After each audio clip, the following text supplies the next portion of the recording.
జాతీయవాద జర్నలిజానికి అసలైన వేదిక నేషనలిస్ట్ హబ్ ని సబ్స్క్రైబ్ చేసుకోండి. నోటిఫికేషన్స్ కోసం బెల్ ఐకాన్ పై క్లిక్ చేయండి.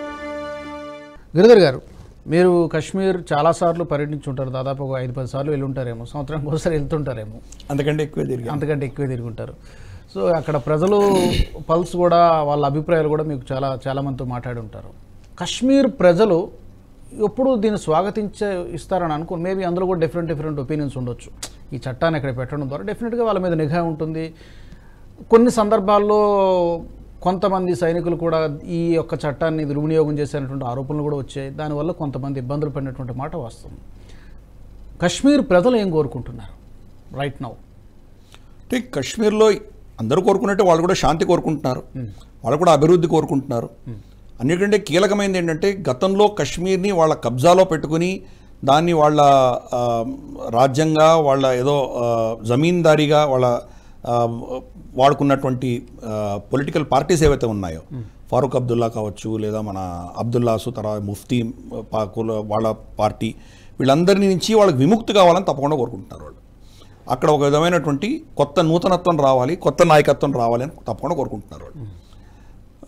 వాళ్ళు కూడా భారతదేశంలో ఉన్నటువంటి అభివృద్ధిని వాళ్ళు కూడా దాన్ని ఎంజాయ్ చేయాలన్నటువంటి దృష్టి వాళ్ళకు తప్పకుండా ఉన్నది. మెజారిటీ అంటే 50-60 ఏళ్లుగా కాలినటువంటి రావణ కాష్టం సడన్గా ఓవర్ నైట్ 4-5 ఏళ్లలో మాయమైపోతుంది అనుకోవడం చాలా తప్పు.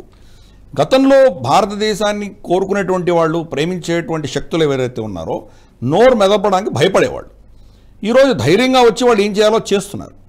ఫర్ ఇన్స్టెన్స్ మనం చూసాం, సాజిద్ యూసుఫ్ అన్నటువంటి వ్యక్తి అక్కడ మన లాల్ చౌక్లో ఘంటాఘర్ మీద జెండా ఆవిష్కరణ చేయడం జరిగింది మనకు.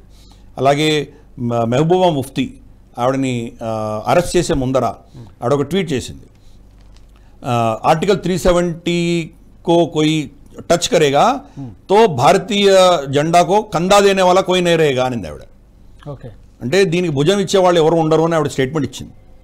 ఇప్పుడు ఆమె ఇంటి ముందరే 50-60 అడుగుల పొడుగు ఉన్నటువంటి జెండాను తీసుకుని పిల్లలు మన జాతీయ గీతాలు పాడుకుంటూ వెళ్తున్నారు అక్కడ. అంటే చాలా మార్పు వచ్చింది, ఆ విషయం మనకు తెలుసు. గతంలో అటువంటి ఏమైనా చేస్తే కనుక వాళ్ళని చంపేసి ఉండేవాళ్ళు టెర్రరిస్ట్స్. ఈరోజు అలా జరగట్లేదు. ఇండిపెండెంట్గా వాళ్ళ టెర్రరిస్ట్కి వ్యతిరేకంగా మాట్లాడగలిగే శక్తుల యొక్క బలం పెరిగింది, వాళ్లకు స్పేస్ వస్తున్నది ఈరోజు. అలాగే చాలామంది ఉన్నారు, నాకు మిత్రులు చాలామంది ఉన్నారు, ఇంజనీర్ మెహరాజ్ మల్లిక్ అని చెప్పేసి ఇలా చాలామంది ఉన్నారు, రైట్. సో వీళ్ళందరూ కూడాను ఈరోజు అంత స్వేచ్ఛ వాయువులు పీల్చుకోగలుగుతున్నారంటే అక్కడ మార్పు తప్పకుండా వచ్చింది. అది కానీ వేర్పాటువాదము, భారతదేశం నుంచి దూరంగా ఉండాలి అనుకుంటున్న శక్తుల సంఖ్య అది కూడా గణనీయంగానే ఉంది. అది లేదని చెప్పడానికి వీల్లేదు మనకు. కాకపోతే వాళ్లకు ఏమి కక్కలేక మెంగలేక ఉన్నటువంటి పరిస్థితి, వాళ్లకు ఆజాదీ అని అడుగుతున్నారు. ఆజాదీ అంటే అర్థం ఏంటి? వాళ్ళేమో ల్యాండ్ లాక్డ్ కంట్రీ.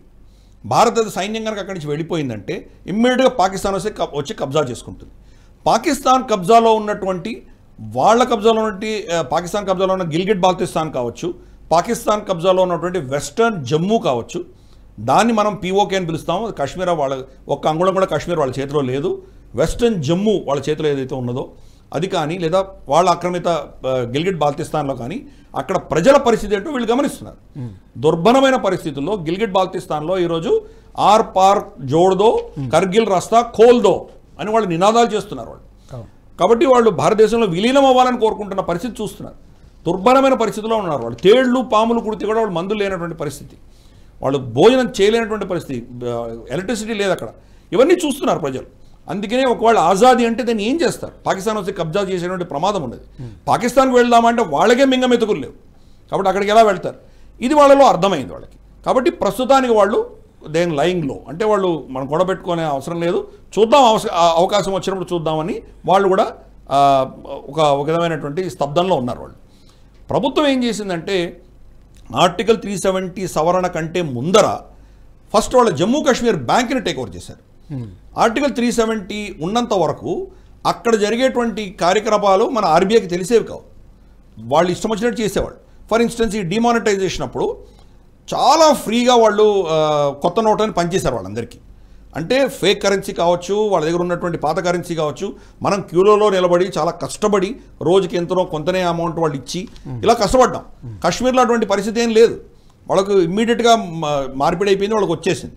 ఎందుకంటే జమ్మూ కాశ్మీర్ బ్యాక్ అంతా కూడాను వాళ్ళ భావజాలం, సపరేటిస్ట్ భావజాలం ఉండేది, వాళ్ళనే సమర్థించేది, ఇటువంటివే జరిగేవి.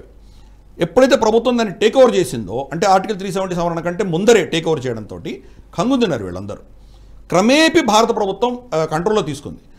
ఈ ఎవరైతే సపరేటిస్ట్ ఉన్నారో మన హురియత్ కాన్ఫరెన్స్ సంబంధించి వాళ్ళ ఫండర్స్ ఎవరైతే ఉన్నారో, వాళ్ళకి ఫండింగ్ ఎవరు ఇస్తున్నారో వాళ్ళనందరినీ ఫస్ట్ జైల్లో పెట్టారు. అంటే పెద్ద నేతలను వదిలేశారు. మిర్వైజ్ ఒమర్ ఫరూక్ కావచ్చు, షబ్బీర్ షా కావచ్చు. షబ్బీర్ షాని ఆఫ్ కోర్స్ అరెస్ట్ చేయడం, వేరే అంశాలు అరెస్ట్ చేశారు, కానీ వీళ్ళకి ఫండింగ్ ఇచ్చే వాళ్ళందరినీ ఫస్ట్ జైల్లో పెట్టేశారు. వాళ్ళకి ఫండ్స్ కట్ చేశారు. రెండవది ఏం చేశారంటే వీళ్ళకు ఫండ్స్ అన్నీ కూడాను మనకు ఏమంటారంటే హవాలా రూపేణ వచ్చేది. మనకు రెండు మనకు ట్రాన్సిట్ ట్రేడ్ పాయింట్స్ ఉండేవి. ఒకటి కాశ్మీర్లో ఊడి నుంచి అక్కడ పాకిస్తాన్ ఆక్రమిత ఏదైతే వెస్ట్రన్ జమ్మూ ఉందో అక్కడికి ఒకటి, ఇంకోటి జమ్మూలో మనకు పూంచ్ నుంచి రావ్లాకోట్. ఈ రెండు కూడాను ఊడి టు చకోటి, పూంచ్ టు రావ్లాకోట్, ఈ రెండు ఓపెన్ ఉండేవి. ఈ రెండింటి నుంచి వాళ్ళు చేసేవాడు. ఫర్ ఇన్స్టెన్స్ ఇక్కడ 100 రూపాయల మనం ఏదో బాదాం పప్పులు వాళ్ళకి ఎక్స్పోర్ట్ చేస్తే వాళ్ళకు మనం 100 రూపాయలు సరిపడినటువంటి వాళ్ళు ఇంకేదో అక్రోట్ మనకు పంపించాలి, కానీ వాళ్ళు 200 రూపాయలు పంపించేవాళ్ళు. ఆ మిగతా 100 ఆ ట్రేడర్స్కి ఐఎస్ఐ ఇచ్చేది పైసలు.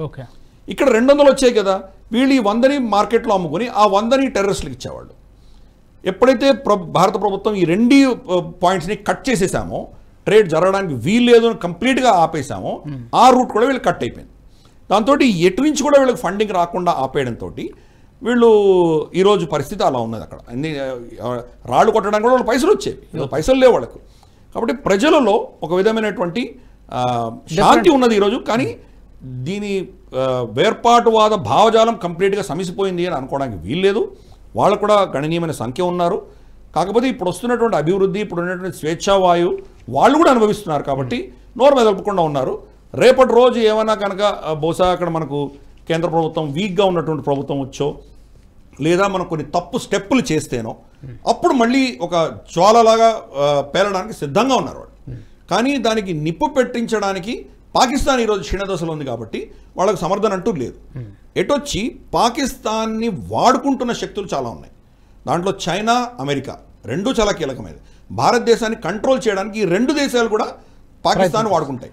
కాబట్టి వాళ్లకు ఫండింగ్ ఇచ్చి పాకిస్తాన్ తోటి మళ్ళీ కాశ్మీర్ని ఉగ్రవాద చర్యలోకి పంపించేటువంటి ప్రయత్నాలు చేయరు అని మనం చెప్పలేము. కాకపోతే మన సెక్యూరిటీ ఫోర్సెస్ కావచ్చు, మన ఇంటెలిజెన్స్ వర్గాలు కావచ్చు చాలా నిఘా పెట్టున్నాయి. కాబట్టి అటువంటి పరిస్థితులు చాలా తక్కువ, జరిగేటువంటి పరిస్థితులు చాలా తక్కువ.